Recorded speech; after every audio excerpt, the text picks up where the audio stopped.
Hello, and welcome to the very 5th episode of Just Jank. I'm your host, Brian Dollar Tree Philip Seymour Hoffman Oren. I'd like to take this part of the show to apologize for the delay in getting this episode out. March was an absolutely crazy month for me schedule-wise. I had multiple house guests, some housework being done, and an on-call week that just prevented me from really getting enough time to sit down and record. If you're still here and still watching this, thank you so much for your patience, and I really appreciate it. Let's move on to the upkeep. Today's episode is filmed by a live studio audience at a Wendell's Real Food and Drive-In. Wendell's. Come for the butter-baked Callisto bombs, stay because of the non-Euclidean geometry. Here in the upkeep, we like to review what is jank. So let's recall, cards are not janky. Decks, on the other hand, very much RE. You could have a deck with multiple illegal cards, like Black Lotus and Gifts Ungiven, but still wind up with a jank deck because you forgot to include a win condition. You could be trying to create art, like assembling the full cast of Cheers on the battlefield. Or maybe you've created a zombie tribal deck that does not include a card with the text zombie on it. If you've made a group hug deck without a way to shut the door, you might have a jank deck. Jank is finding a way to express something about yourself or this game that we call Magic, because that is its name. Finally, let's remember our mantra on this show. Jank does not mean sacrificing power. Today's deck isn't a great example of that truth, but it does have some very nice cards and some pretty powerful effects in it. Let's find out what's in store in the draw step. Today's deck is my very 5th saved deck on Scryfall.com, featuring the unjustly illegal Dune-Brood Nephilim. As a lot of people already know, the Nephilim were the first printings of their color cost and color identity. So even though they're not legendary, a lot of people like to rule zero them in as commanders like I'm doing with this deck. Let's take a look at what it does. For white, green, red, and black, we get a 3/3 creature, Nephilim. Whenever Dune-Brood Nephilim deals combat damage to a player, put a 1/1 colorless sand creature token into play for each land you control. What this deck essentially is going to do is try to achieve the basic plot of the book Dune by Frank Herbert. As we can see on the card, we make sand creatures, or Fremen. So if we pair those Fremen with worms, we can achieve Duke Leto's vision of sand power. We want to use the overwhelming size and fury of our worms to just crush our enemies. That size works to our detriment somewhat due to the intense mana costs of such large creatures, so we have a preponderance of effects that either ramp us or cheapen those costs. Let's find out how we prepare Arrakis for war in the pre-combat main phase. In the pre-combat main phase, we discuss how to set our board and game plan up so we can hopefully establish a good footing and move forward into the rest of the game confidently towards a win. Let's start by talking about ramp. First up, we have Farseek, which is really important because although it does not fetch forests necessarily, we are in a 4-color deck, and it will help us find those other pips that we need to cast all of the various mana costs in our deck. We also have Harrow, which does sacrifice a land, but fetches 2 out instead, so it's actually a +1 land ramp card, and it's instant speed, which is situationally very powerful. Also, we're going to talk about lands in the graveyard later, because we do have a contingency for that. Nissa's Pilgrimage is the flip side of Farseek, in that it only fetches forests, but that's okay. We do have a lot of green pips on our cards. Kodama's Reach and Cultivate are staples in any deck that has green, even though in 2022, 3 CMC might be a little on the high side according to some. We also have Yavimaya Elder, an old card from way back, but it's a lot of fun because not only does it get us ramp if we choose to use it that way, we can also use it to draw cards. Sakura Tribe Elder, another green staple. It's a blocker maybe, and we can sacrifice it as a chump to go get a land. Next up are some pseudo-ramp effects. We've already mentioned 2 creatures that want to sacrifice themselves, so Black Market is in the deck. to start getting us some pre-combat main phase black mana, and if our worms can start eating up our opponent's creatures, we'll just get more and more as the game goes on. Our deck contains white, so Smothering Tithe is in the deck again. This is an incredibly powerful card, and if your deck has white, you basically need it. Our creatures cost so much that we're really looking for those treasures early and often so that we can keep casting them. Rites of Flourishing is a pseudo-ramp card, and it's also a group hug card.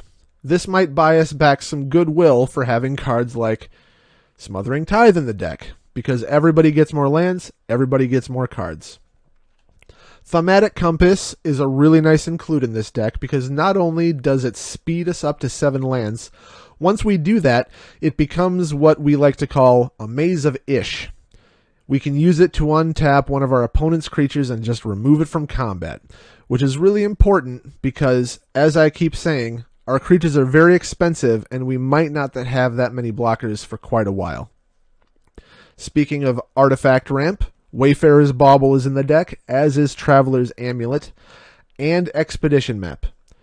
Wayfarer's Bauble and Traveler's Amulet both get us basic lands, and Expedition Map gets us any one land out of the deck. So if we're really hurting for a specific pip, or if we really need one of our utility lands, we can just go get it. Moving off of hard ramp and onto more situational usefulness, we have Aether Vial. While this only allows us to cheapen one specific cost on our turn, a lot of our worms are in the 7 to 8 range, so if we can get Aether Vial out early, keep adding charge counters, eventually we'll be able to just slap down something incredibly powerful for free, which is a remarkably useful effect. It's hard to guesstimate how many charge counters we'll really need on a given turn, but it's definitely worth cranking it up into the 6 or 7 or 8 range. Next up, we have another cheapener, Urza's Incubator.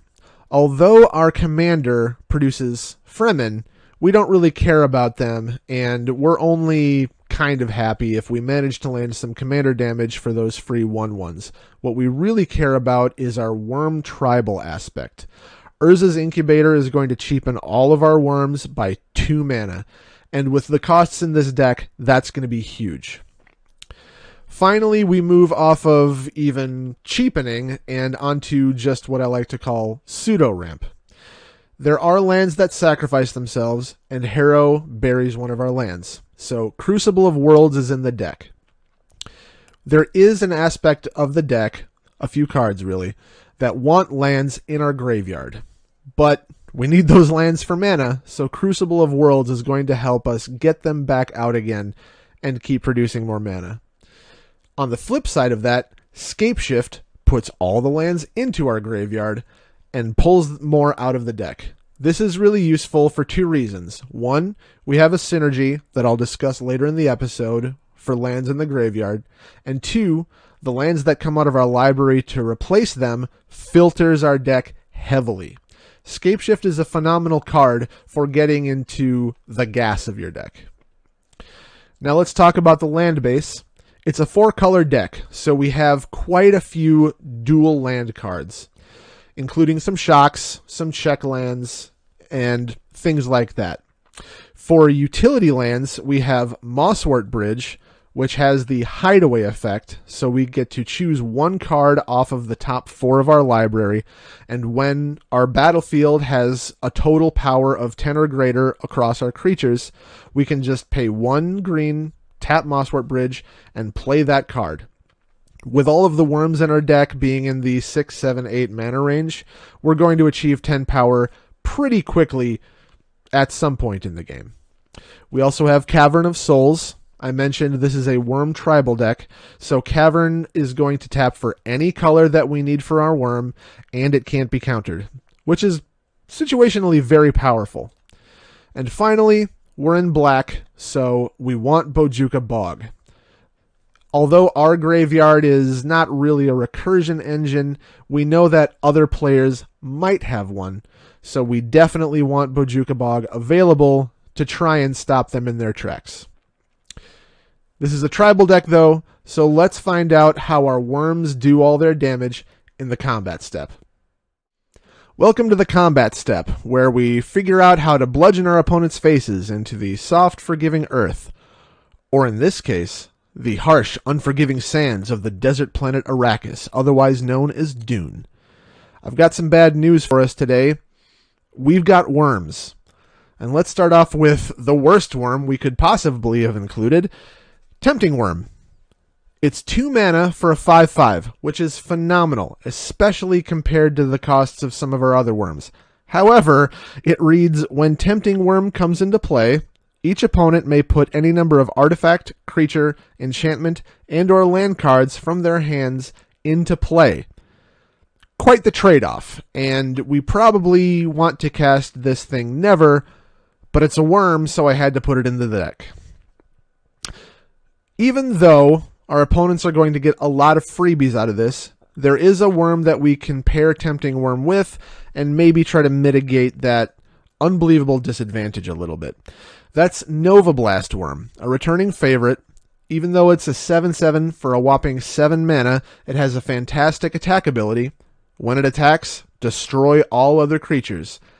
Even though this will hit our worms, it'll also hit some of those creatures that Tempting Worm may have dropped onto the battlefield against us for free. So I feel like it's an okay trade. Sort of. Next up on incredibly inexpensive creatures, we've got World Spine Worm.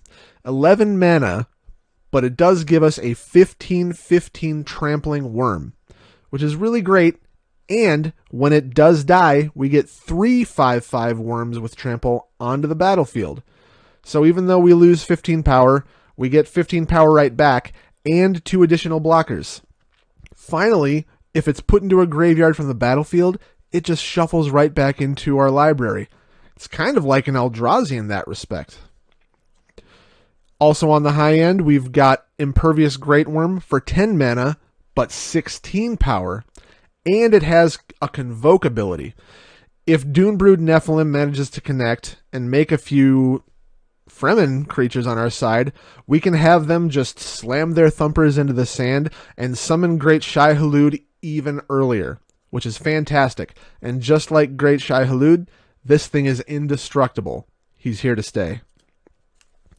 Also on the 8 mana end of the scale, we have Symbiotic Worm, another 7/7, and when it's put into a graveyard from play, we get another 7 power back in the form of 1/1 green insects. 7 of them. Really great replacement effect, and we're going to need it with how much mana we're pumping into these things. Another 7 mana cost worm, Plated Slagworm, is an 8/8 that can't be the target of spells or abilities our opponents control. Really important, we want our worms to stay around as long as possible for the incredible investments we're making in them. We also have Penumbra Worm, 7 mana for a 6/6 trampler, and when it dies, it replaces its 6 power with a 6/6 black worm creature token with trample.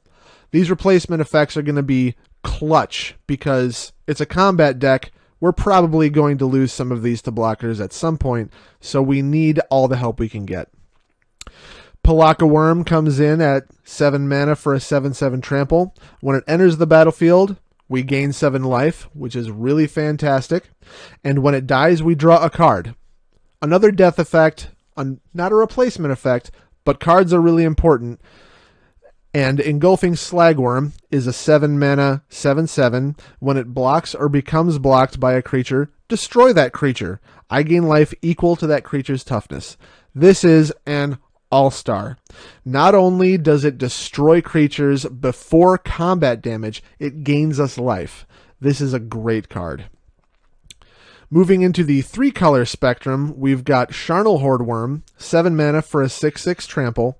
When Charnel Worm deals damage to an opponent, you may return target card from your graveyard to your hand. So I mentioned earlier with Scapeshift and Crucible of World, we're going to have lands in our graveyard, and sometimes we might need to get them back. So even if Crucible of Worlds isn't on the battlefield, Charnel Worm can help us reclaim some of those lands, or some of the worms that are doubtless going to be dying anyway. Maybe some of the ones that replace themselves, or Pelakka Worm, so we can get more life and draw more cards. We've also got Enlisted Worm, which is a 5/5 for 6, but it does have Cascade, and we do have a bunch of cards under the 6 mana cost. Cascade is a fundamentally overpowered mechanic. This is going to be a lot of fun to cast. Next up, we have Armada Worm, another 6 mana worm. It's a 5/5. It has Trample, and when it enters the battlefield, we get a 5/5 green worm creature token with Trample onto the battlefield. So it's actually 6 mana for 10 power and 2 blockers. Absolutely phenomenal. Next up, we have Massacre Worm. 6 mana for a 6/5. When it enters the battlefield, creatures our opponents control get -2/-2 until end of turn, which is a very powerful ability, and whenever a creature an opponent controls is put into a graveyard from the battlefield, that player loses 2 life. This is going to be amazing if our opponents control small creatures that just die immediately, or when our Nova Blast Worm attacks and we wipe the board. That's a lot of life loss. We also have Dirt Cowl Worm, a bit cheaper at 5 mana for a 3/4, and whenever an opponent plays a land, put a +1/+1 counter on Dirt Cowl Worm. People are going to be playing lands all game long. So this will get +1/+1 counters no matter what. It's going to be a big boy at some point, and we're going to use him as such. Down at 4 mana, we have a Soul Swallower, which is a 3/3 with Trample, and it has Delirium. At the beginning of your upkeep, if there are 4 or more card types among cards in your graveyard, put 3 +1/+1 counters on Soul Swallower. So we already know that some of our worms are going to be dying. Later in the episode, we'll talk about some instants and sorceries. And I mentioned Scapeshift, so lands are going to be in the graveyard. This thing should be turned on almost instantly in most cases. We also have Argothian Worm, which is a 4 mana cost for 6/6 Trample, and it has a rather unusual ability. When Argothian Worm comes into play, any player may sacrifice a land to put Argothian Worm on top of its owner's library. So while this might prevent us from actually advancing our game, and we'd have to just keep casting Argothian Worm over and over again every turn as we draw it, opponents are going to be sacrificing lands. So unless they're playing the Gitrog monster, we're probably going to come out ahead eventually. Finally, we've got Boneyard Worm all the way back down at 2 mana for a star. Boneyard Worm's power and toughness are each equal to the number of creature cards in our graveyard. We expect our worms to die. We expect them to hit the graveyard rather frequently. That's why Charnel Horde Worm is in the deck. So hopefully Boneyard Worm will actually have a fair amount of power and toughness on it. For creatures, the last one is Anger, which is not a worm, but it is a hasty 2/2 that hopefully will just run into a blocker, and as long as it's in our graveyard and we control a mountain, and we're in red, creatures we control have haste. If there's anything better than a gigantic, indestructible 16/16 worm, it's a gigantic, indestructible 16/16 worm with haste. Next up, for worms, even though this isn't a creature spell, we have Advent of the Worm, which is 4 mana for an instant that just makes a 5/5 green worm creature token with Trample. A 5/5 out of nowhere at instant speed is a fantastic surprise blocker, and we want as many worms as possible in this deck because we're trying to achieve sand power. And last but not least, the card that makes Scapeshift worth it. Worm Harvest. 5 mana for a sorcery. We create a 1/1 black and green worm creature token for each land card in our graveyard. So we actually want to cast Scapeshift probably in the mid game or the late game, even though at that point it's probably too late for a bunch of 1/1 worms to really do anything. And it has Retrace, which allows us to cast this from our graveyard by discarding a land card in addition to paying its mana cost. This is really useful because every time we retrace it, we actually get more worms. Say it with me. More worms. More worms. More. You get the idea. So that's basically how we're going to kill our opponents. A ton of worms attacking as often as possible with a little bit of recursion and synergy and replacement effects along the way. Let's talk about how we actually try to wind up the game by protecting our creatures and removing our opponent's pieces in the post-combat main phase. Welcome to the post-combat main phase, where we try to talk about building our momentum and working towards a win condition. We can do that by trying to establish some momentum with card advantage. So let's start by talking about Oath of Ghouls, which conditionally lets us return creature cards from our graveyard to our hand on our upkeep. Of course, we do need to have more creature cards in our graveyard than at least one opponent, so this isn't a guarantee, and it might work out to be a bit of a group hug effect. But we do want some of our worms to die, and we do want to recur them, so hopefully by cycling through combat, losing some attackers to blockers, we can get some value out of this card. Next up, we have Vanquisher's Banner. We're a tribal deck, so we definitely want to enable our tribe of worms. Not only is it a lord effect for our worms, but whenever we cast a worm, we get to draw a card. And that's huge, especially if we can get some of that recursion going and just keep on casting the worms over and over. Speaking of casts, Sunbird's Invocation is in the deck. Everybody knows how busted this card is. Whenever we cast a spell from our hand, reveal the top X cards of our library, where X is that spell's converted mana cost. We may cast a card revealed this way, with mana cost X or less, without paying its mana cost. So if we hit one of those really big worms, like Impervious Great Worm, we're probably going to be able to cast another massive attacker/blocker for free. And speaking of worm presence, we have Sandworm Convergence, really leaning into the Dune theme here. The enchantment says, creatures with flying can't attack you or planeswalkers you control, and at the end of our end step, we make a 5/5 green worm creature token. The more worms, the better, and this card definitely lets us build some advantage that way. We also want to be able to protect our game plan, and that means both protecting our pieces as well as taking out our opponent's pieces. Let's start with protection by talking about Ready and Willing. This is a fuse card, and we can choose one, the other, or both by paying enough mana. Ready says, creatures you control are indestructible this turn. Untap each creature you control. A fantastic instant speed surprise blocks card. Willing says creatures you control gain death touch and lifelink until end of turn. So this is also a great effect. In the case of blocks, we can suddenly have indestructible lifelink death touch blockers and make a huge life swing, or we can cast it during our own turn for a surprise life swing attack. Next up, we have Boros Charm, which we're probably going to play for the mode of making our permanents indestructible in the case of a board wipe, or even our own board wipe, such as Nova Blast Worm. We also have Swift Foot Boots and Lightning Greaves. We do want our commander to be able to attack and hopefully build some Fremen at some point. It'd be nice, it fits in the theme, it's something we want to do. But even if we don't actually get that plan on board, there are other worms that we want to protect, such as Charnel Worm, so these boots are going to give a little bit of extra protection and keep those around. Similarly, Whisper Silk Cloak only confers Shroud, not Haste, but it does confer Unblockable. So again, Charnel Worm can just get through, land that hit, and start the recursion engine, and that's pretty cool.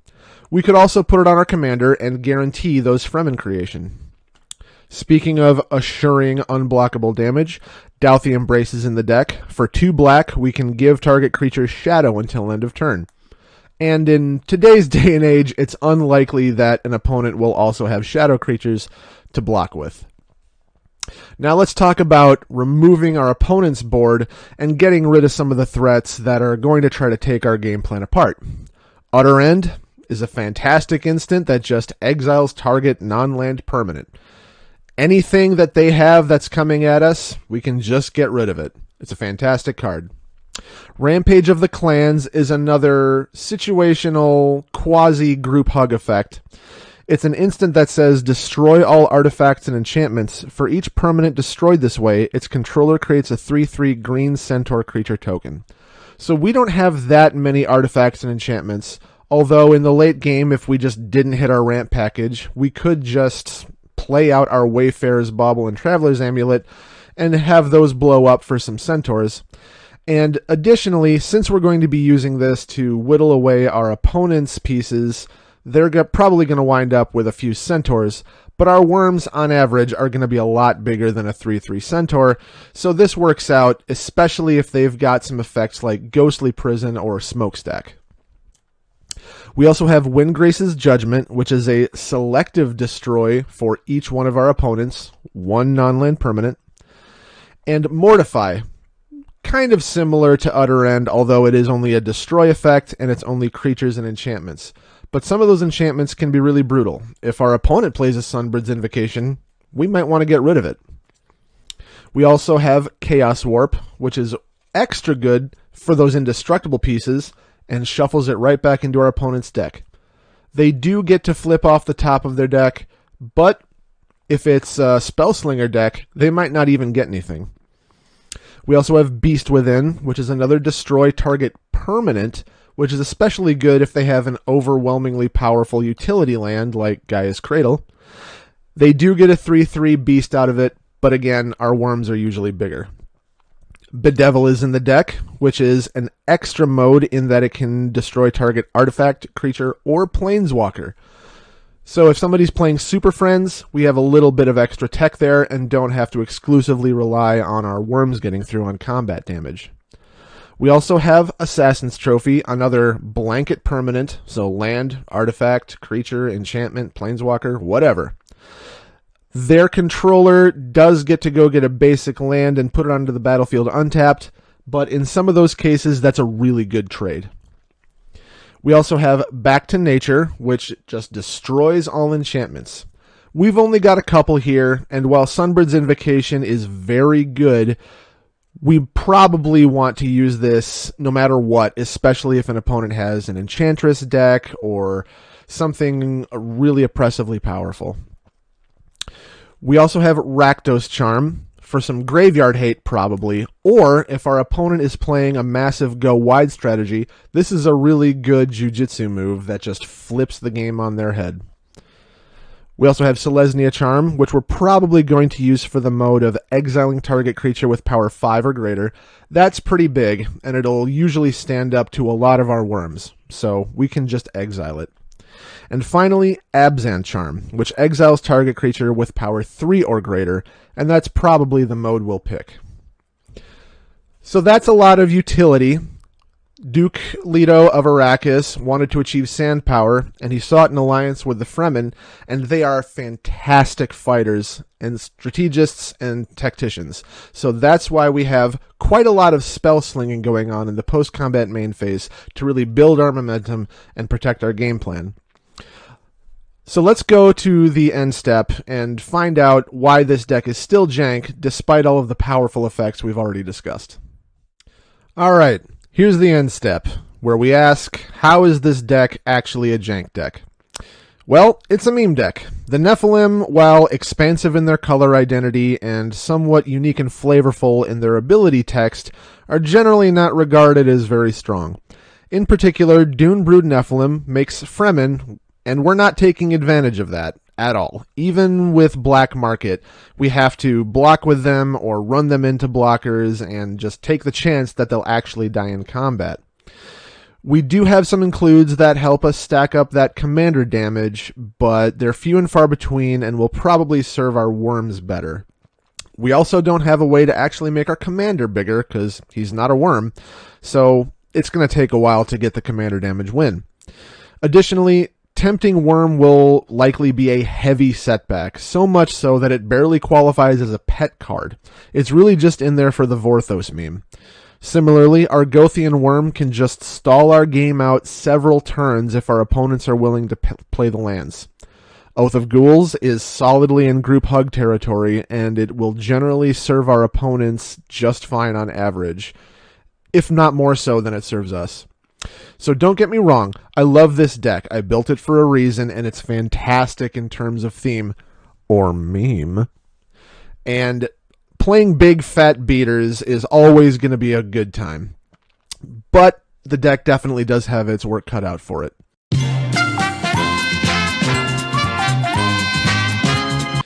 That about wraps it up. Let's head to the cleanup step. Welcome to the cleanup step, and thank you so much for watching this episode, especially considering its lateness. I really appreciate it.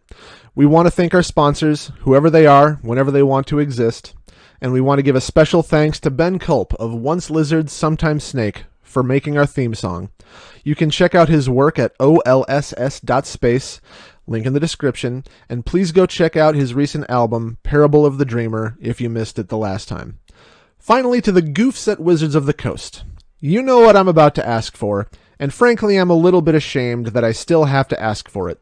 It's long past time for a reprint of the Nephilim, errata-ing them to legendary status, which they deserved all along, and you know that. Also, please print them in jumbo-sized foil. Thanks for watching, everybody, and remember, you don't need a great deck to have a great time. See ya.